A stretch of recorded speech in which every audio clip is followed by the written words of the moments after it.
What's up guys, this is Keith with Cyber&U. We've got a quick fix for you today. We're going to go over how to change your computer name for Windows 10. One of the quickest ways to do that is to simply hold down Windows key and X at the same time. We're going to click System. We're going to rename this PC right here.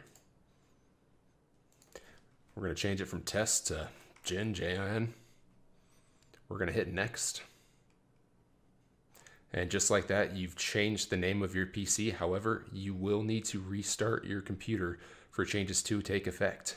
Thank you for watching.